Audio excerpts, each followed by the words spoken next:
Silent व्हॅलीचा जो काही विषय प्रेस कॉन्फरन्समध्ये मांडला गेला आहे, त्यानिमित्ताने 2-3 गोष्टी प्रकर्षाने समोर येतात. एक म्हणजे एखाद्या व्यक्तीच्या घराच्या विषयी निर्णय करत असताना, भले तो व्यक्ती सहमत हो की विरोधात हो, पण त्याचं मत तर घेतलं गेलं पाहिजे. हा एक मुद्दा. दुसरा मुद्दा असा, की जनसामान्यांना नियम कळत नाहीत किंवा कायदा कळत नाही.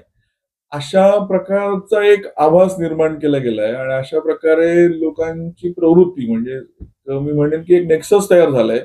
त्याच्यामध्ये काही अधिकारी वर्ग आहेत, काही विकासक आहेत आणि काही अ, काय म्हणायचं की राजकीय नेतृत्व सुद्धा त्याच्यामध्ये काही प्रमाणात त्याच्यामध्ये सामील आहे. तर अशा प्रकारचं एक नेक्सस की जनसामान्यांच्या घरांचा निर्णय करत असताना उदाहरणार्थ यू-डी-सी-पी-आरचे काही प्रोव्हिजन्स आहेत. यू-डी-सी-पी-आरमध्ये एखाद्या विषयाला धरून किती एफ-एस-आय दिला गेला पाहिजे किंवा त्या अनुषंगाने किती त्याला घराचा मोबदला दिला गेला पाहिजे, किती वाढीव क्षेत्र दिलं गेलं पाहिजे. याचा जनसामान्यांचा अभ्यास नाहीये, असा जो काही एक भ्रम या लोकांना निर्माण झालाय, तो भ्रमाचा भोपळा हा सायलेंट व्हॅलीच्या निमित्ताने फुटलेला आहे.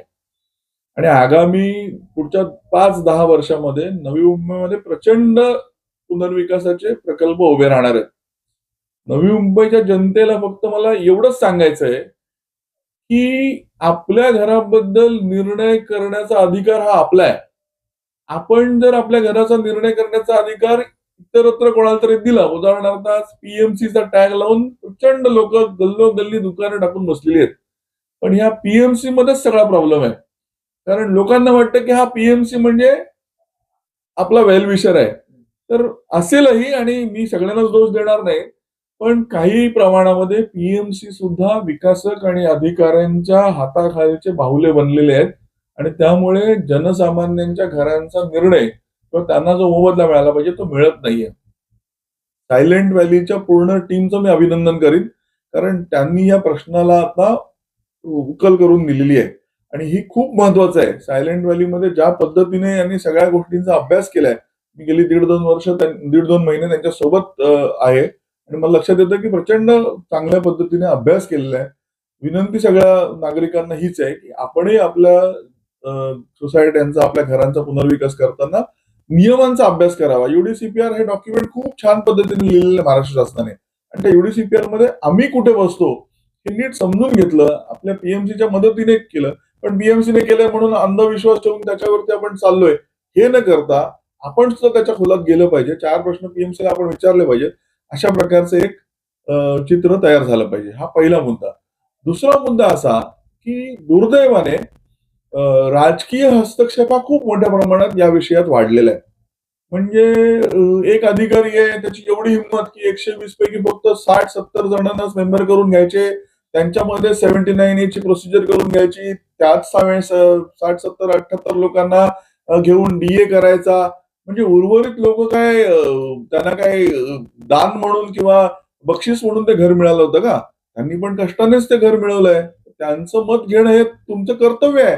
अधिकारी म्हणून तुम्हाला नेमलेलं आहे त्या कामासाठी, की तुम्ही ते इन्शुअर करायला पाहिजे होतं. पण ही अधिकारी वर्ग कुणाच्या तरी दबावाखाली किंवा प्रलोभनामध्ये येऊन अशा प्रकारचं दुष्कृत्य मी म्हणेन, दुष्कृत्य करतायत ते. कारण हे पाप आहे. हे एक प्रकारे तुम्ही एखाद्याच्या म्हणजे म्हणतात ना, की कष्टाच्या कमाईवरती डल्ला मारताय. अशा प्रकारची वागणूक ही काही अधिकारी मंडळींची नवी मुंबईमध्ये बघण्यात आलेली आहे. या प्रकरणामध्ये मुळे ती प्रकाशात आलेली आहे. तिसरा मुद्दा असा, की विकासकांनी सुद्धा मला एखाद्या प्रकल्पातून किती मोबदला मिळाला पाहिजे? तुम्ही व्यवसाय करताय म्हटल्यानंतर तुम्हाला म्हणजे कुणीच नाकारणार नाही, की तुम्ही एक 20%, 25%, 30% मोबदला त्या प्रकल्पातनं मिळावा.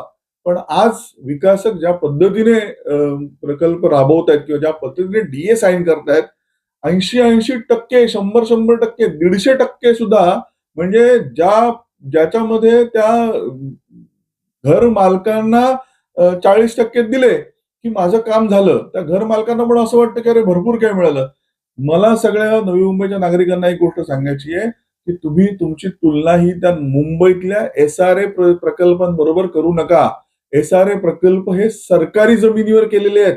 त्या एस-आर-ए प्रकल्पामध्ये कुणीही घर विकत घेतलं की नाही मला माहिती नाही. पण ती जी जमीन आहे, ती सरकारी जमीन आहे. त्याला शासनाने संरक्षण दिलेलं आहे आणि त्या जमिनीचा मोबदला तुम्हाला 325 SRA मध्ये ठरवून दिलेला आहे स्क्वेअर फीट. त्याच्याशी तुमची तुलना करू नका. सिडकोमध्ये आणि नवी मुंबईमध्ये घेतलेली घरं ही लोकांनी बाजारभावाने घेतलेली घरं आहेत. त्या वेळेला 30 वर्षापूर्वी 40 वर्षापूर्वी जे बाजार मूल्य होतं ते तुम्ही किंवा तुमच्या वाडवडिलांनी भरलेलं आहे. त्यामुळे त्याच्यावरती UDCPR प्रमाणे जो तुम्हाला मोबदला मिळाला पाहिजे तो मिळवण्यासाठी तुम्ही सुद्धा काही अभ्यास केला पाहिजे. एवढाच माझा मुद्दा फेडरेशन म्हणून मी आपल्या समोर मांडू इच्छितो. माझ्या माहितीप्रमाणे फक्त नवी मुंबईचं जर बोलायचं झालं तर मागच्या 3 वर्षामध्ये 150हून अधिक डेव्हलपमेंट अग्रीमेंट विकासकाबरोबर संस्थांचे, गृहनिर्माण संस्थांचे साईन झालेले आहेत. पण आज जर अख्ख्या नवी मुंबईचा तुम्ही सर्व्हे केला तर 50 पेक्षा जास्त प्रोजेक्ट सुरू झालेले नाहीत, त्यांची सुरुवातही झालेली नाही. मग हे 100 जे DA साईन करून झालेले आहेत ते पुढे का गेले नाहीत?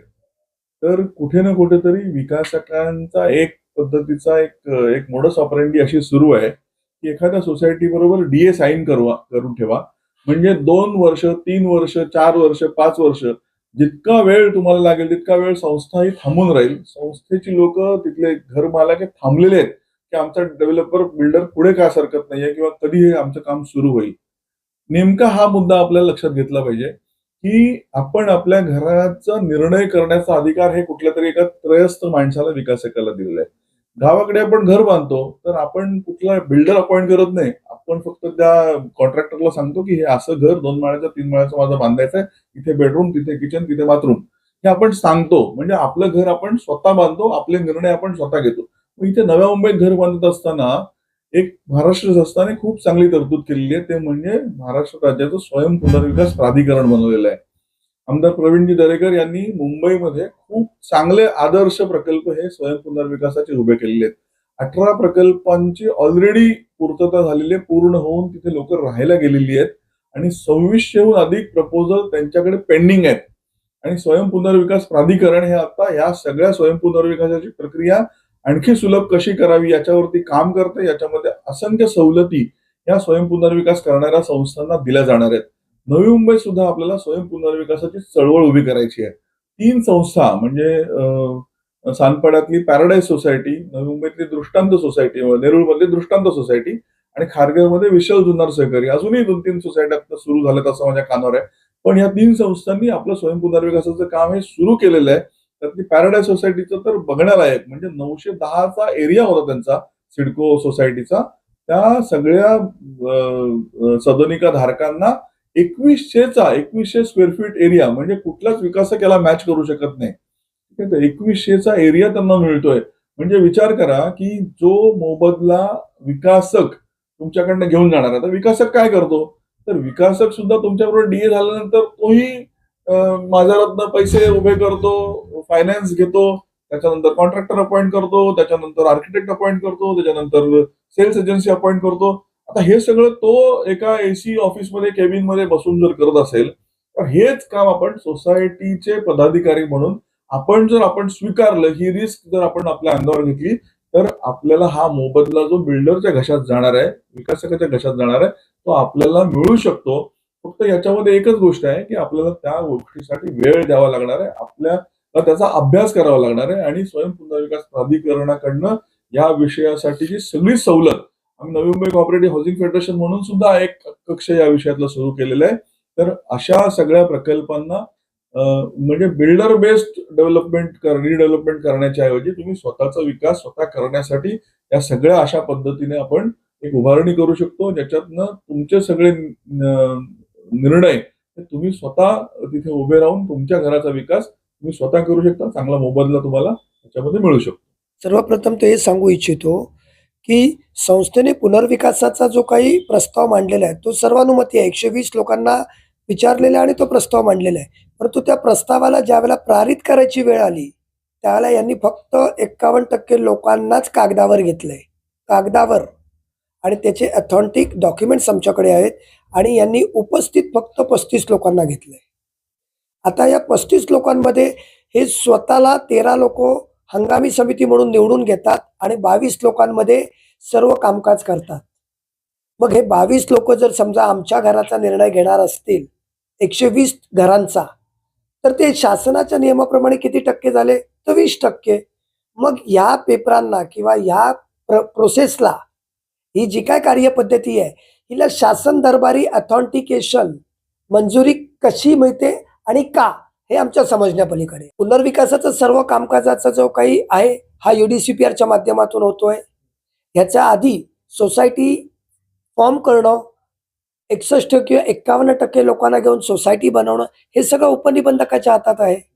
मग आमचं म्हणणं इतकंच आहे की हे सगळे प्रशासकीय जे अधिकारी आहेत हे अशा पद्धतीने ज्या काही व्यवस्था देत आहेत, तर मग हे नियमाला धरून का होत नाहीये? फक्त गणपुरती कागदावर का, प्रत्यक्षात का नाही? प्रत्यक्षात उपस्थिती 35, हंगामी समिती 13, मग उपस्थित राहिले किती? 22. हंगामी समितीचा कार्यकाळ हा 1 वर्षाचा असतो. या 1 वर्षामध्ये हंगामी समितीने सभासदांना मेंबर बनवणं, त्यांचे सगळे डॉक्युमेंट्स क्लिअर करणं, प्रॉपर्टी टॅक्स क्लिअर करून घेणं सभासदांकडून, ही सगळी कामं आहेत. आणि जी दैनंदिन कामं आहेत ती घटनात्मक निर्णय घेण्यासाठी त्यांना स्थायी समितीत येणं गरजेचं आहे. कारण की पुनर्विकास हा घटनात्मक निर्णय आहे. लोकांची घरं, लोकांची डीड कॅन्सल करणं, नवीन लीज डीड बनवणं, विकास करारनामा करणं, तो रजिस्टर्ड करणं. तुम्ही सिडकोच्या भूखंडावर एका 3ऱ्या विकासकाचे राईट्स देतायत आणि त्याच्यासाठी तुम्ही 120 लोकांच्या सदनिका पाडणार आहात आणि पुनर्विकास करून बांधणार आहात. हे सगळे घटनात्मक निर्णय आहेत. मग घटनात्मक निर्णय हंगामी समिती कुठल्या आधारावर करते? फक्त 22 लोकांच्या सांगण्यावरून. मग का त्या लोकांचा अधिकार नाही? हे हंगामी समिती 79A करते. आणि ज्या वेळेला डेव्हलपमेंट ॲग्रीमेंट रजिस्टर करते हंगामी समिती, त्यावेळेला हीच 79A पुनर्विकासाची परवानगी म्हणून जोडते. आम्हाला त्या गोष्टीचा आक्षेप आहे की पुनर्विकासाची परवानगी म्हणून 79A हा कागद जर ग्राह्य धरला तर त्या कागदाची पहिली अट आणि शर्त आहे की सिडकोची पुनर्विकासाची न हरकत प्रमाणपत्र घेणं बंधनकारक आहे. मग सिडकोची पुनर्विकासाची जर परवानगी वेगळी आहे, उपनिबंधकाची वेगळी आहे, तर मग डेव्हलपमेंट ॲग्रीमेंट रजिस्टर कुठल्या आधारावर होतं? एक. दुसरा मुद्दा, डेव्हलपमेंट ॲग्रीमेंट रजिस्टर करताना भाडे तत्व करार, लीज डीड ही ट्रान्सफर झाली पाहिजे सिडकोकडून सोसायटीला. ती अद्याप झाली नव्हती. ती आता सप्टेंबर महिन्यात झाली 2025. आणि त्याच्यात सभासदच नाही आहेत सगळे. संविधानामध्ये इलेक्शन प्रक्रिया सुरू करण्यासाठी कमिटीचा कार्यकाळ संपण्याच्या 2 महिन्यापूर्वी प्रक्रिया सुरू करणं बंधनकारक असताना सुद्धा 13 जानेवारी 2025 रोजी हंगामी कमिटीचा कार्यकाळ संपलेला होता.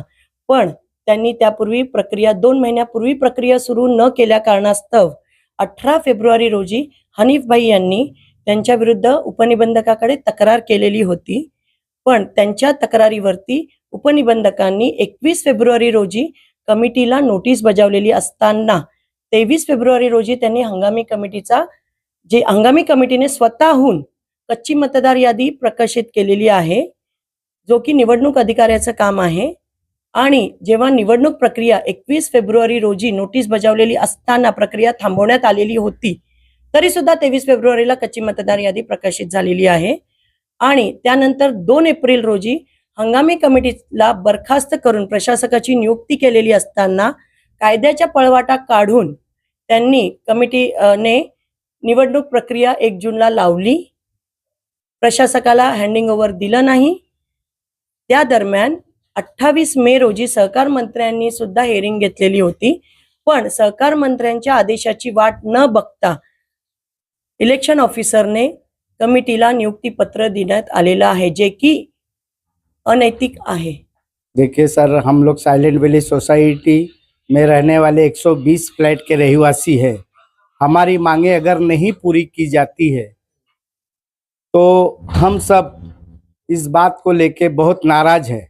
अगर सरकार तक हमारी ये बात नहीं पहुंचती है और हमारी बात को कोई मान्य नहीं देता है तो हम सब नई मुंबई वासियों से एक निवेदन है कि जिनका भी घर रीडेवलपमेंट के तहे में आता है वो लोग अपने हक के लिए अगर सरकार से अपनी मांग करे, अगर सरकार मांग पर ना खरी उतरे तो हम लोग एक आंदोलन करेंगे. मैं साइलेंट वैली में रहने वाली एक सदस्य हूँ. मेरी उम्र नियर अब 80 ईयर्स की हो गई है. अब इस उम्र में आने के बाद मैंने कहाँ घर देखने जाना है और कहाँ से पैसा लाना है, इसकी वजह से हम बहुत तकलीफ में है. अगर हमारी मांग नहीं पूरी हुई तो हम और भी हमारे जैसे जितने भी सोसाइटी के हैं उन सबको लेके हम आंदोलन करेंगे। मैं एक टैक्सी ड्राइवर हूँ और ऊपर से मैं हार्ट का पेशेंट हूँ और इस उम्र में मैं किधर किधर जाऊँ, कहाँ कहाँ जाऊँ।